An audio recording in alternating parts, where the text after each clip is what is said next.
जय भीम आणि जय शिवराय. असे खूप जीवनामध्ये टिकटॉक पासून ते आतापर्यंत सोशल मीडियावरती कुत्रे भुकणारे बघितले. कुत्रे भुकतात चालतो हो, पण कुत्र्या भुकल्या ना की उत्तर देण्याची गरज वाटते मला.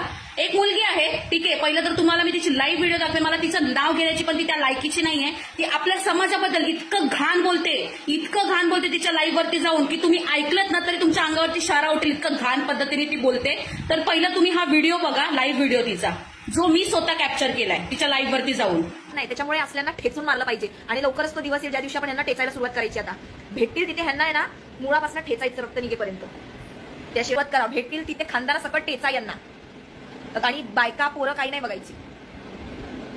ब्रिटिशांचा होता स्वतःच काहीतरी आण. चल, ब्रिटिशांचा नको सांगूस आम्हाला. चल,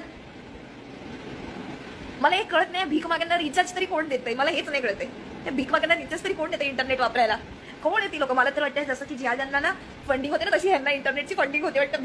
भिकात चोटांना. शी, ते पण भीक मागून रिचार्ज भरत असतील लोक, कारण की ह्यांची स्वतःची अवकात नसेल रिचार्ज भरायची. वायफाय तर आयुष्यात बघितलेलं नसेल. आणि हो, मला नाही वाटतं त्यांच्याकडे रिचार्ज पण असेल. लोक कुठेतरी वायफाय घेऊन बसत असतील स्टेशन मिशन वरती. चोरटे साईड चोरटे लोक, हा भिकाऱ्यांची अवलादी स्टेशनवरती बसलेले असतात कुठे वायफाय घेऊन. ते तरी घालायला घर नाही, खायला अन्न नाही, घाणेरडे कपड्याचे. याक. ऍडव्होकेट रोहन जमादारांचं पुस्तक नक्की वाचा, एकदा नक्की वाचा. सगळ्यांना रियालिटी कळेल. त्यांनी विथ पुरावे आणलेत. पुराव्यांना सुद्धा ही लोक नकारतात. म्हणजे विचार करा किती मूर्ख असतील ही लोक. त्यांनी अक्षरशः बाहेर गावून सगळे पुरावे आणलेले आहेत आणि त्याच्यानंतर ही लोक फॅन्टसी वर्ल्ड मध्ये जगणार आहेत. भीक मागायची. आम्हाला ऑनेस्टली सांगते, आमच्या घरात तर ना लिटरली आम्हाला तर सरळ सांगितलेलं आहे, सावली पडली तरी आंघोळ करायची म्हणून. किळस येते मला तर यांची किळसवाणी लोक. शी,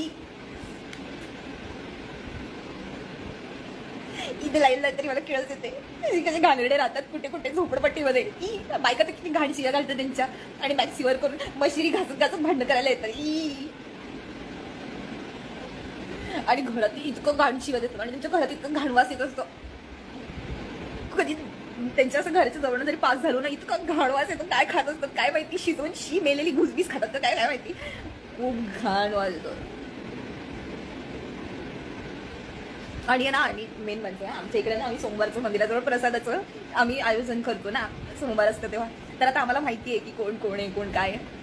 बाई, ही लोक डब्बे घेऊन येतात तिथे प्लास्टिकचे आणि ते सगळं घेऊन जातात. खूप घाणेरडे. तरी यांच्या घरातल्या वासाने ना उकिरडा पण लाजली. इतकं घाण वास येत असतो त्यांच्या घरात. काय करतात काय माहिती. बघ ती लोक जे खातात ते सांगतात तेच खातात. त्याच्यामुळे त्यांच्या घरात घाण वास येतो. आणि भाई, त्यांच्या बायका एक तर त्या फाटलेल्या मॅक्स्या घालून त्या खोचून अशा भांडायला येतात आणि त्या असं कचा मशिरी लावत असतात. शी. आणि त्यांचं तोंड बघितलं ना असे खूप विचित्र आवाजात भांडत असतात त्यांच्या बायका. त्यांच्या बायका पण आहेत ना गड्यागत दिसत असतात. किळस नाही येत का तुमच्या लोकांना? मला तर लिटरली किळस येते. माझी मम्मी तर खूप किळसवाणा चेहरा करते त्यांना बघून. आणि ना मेन त्या लोकांना ना चांगलं बोलायला शिकवलेलंच नसतं. अजिबात बिलकुल शिकवलेलं नसतं. ते तोंड उघडतात आणि ते घाणच बोलतात. कारण की ना त्यांचे जे मेन जे धर्मगुरू वगैरे होते ना, त्या लोकांनी यांना असं सगळं शिकवलेलं असतं. पाटलांचीच आहे ती. खरंच पाटलांनी उसात नेला तेव्हा तर यांच्या घरात पोरं झाली. वाडे होते का? अख्ख्या त्या झोपडपट्टीला वाडा नाव देता येईल लोकांची. त्यांचे सरनेम पण किती घाणेरडे असतात. कुच्च सांगते लिटरली काहीही फ्री मिळणार असेल ना भाई साहेब, लाईनीत पहिले. मला तर विचार करूनच किळस येते आणि घाण वाटते. मला आरक्षणाची गरज नाहीये. मी ओबीसी समाजाची आहे. मला आरक्षण नको आहे. माझ्याकडे ऑलरेडी आरक्षण आहे. 5 फुकटचं खा खाल्लंय आणि आता लोकांना विचारतो तुम्हाला आरक्षण पाहिजे का? तू तुझं बघ, चाल भीक माग्या. झाडू विसरले. खूप किळसवाणी लोक असतात. लिटरली मला खूप किळस येते. खूप घाट. मंदिरात काही असू दे, महाप्रसाद असू दे, तुपाचा शिरा खायला तर असला जीव घालवतात ना भिकारडे. बा विचारून सोय नाही. शिरा साल्यांना कुठलं वास लागतो काय माहिती की नाही. मला तर वाटतं ह्यांची कसा ग्रुप आहे जिथे त्या लोकांना ग्रुपवरती टाकतात आज ह्या मंदिरात महाप्रसाद आहे इथे आणि त्या मेन्यू वरतो मग लोक जातात कटोरे बिटोरे घेऊन तिकडे खायला.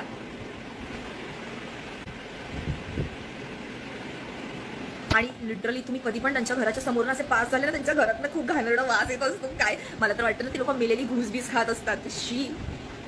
आणि बाप रे.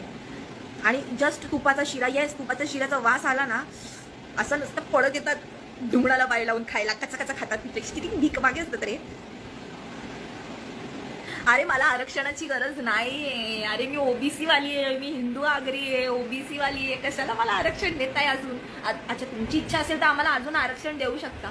पण एक चांगली गोष्ट सांगू का, मी ओबीसी समाजाची असून सुद्धा ओपन मध्ये फॉर्म भरते. मला आरक्षणाची गरज नाहीये भाई. माझ्याकडे खूप पैसा आहे, खूप म्हणजे अमाप पैसा आहे. मला आरक्षणाची गरज नाहीये. मी ओबीसी समाजाची असून सुद्धा, मी ओबीसीची असून सुद्धा मी ओपन मध्ये फॉर्म्स भरते, कसले काही असतील तरी.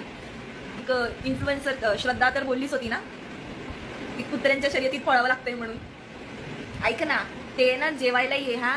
आमच्याकडे ना जेवण येऊ दे. आमच्याकडे सत्यनारायणची पूजा आहे, आम्ही जेवण ठेवलंय. तुमच्याकडेचीच लोक पहिले येतील, आमच्याकडे पहिल्या पंक्तीला आयुष्यपत. आणि मेन सीन सांगते, कधी महाप्रसाद असतो ना, तर ही लोक एकटे नाही येत, एकटे दुखते. ह्यांचे ना सदानी कदा उपाशी असलेले नातेवाईक सुद्धा बोलवतात आणि मग खायला येतात.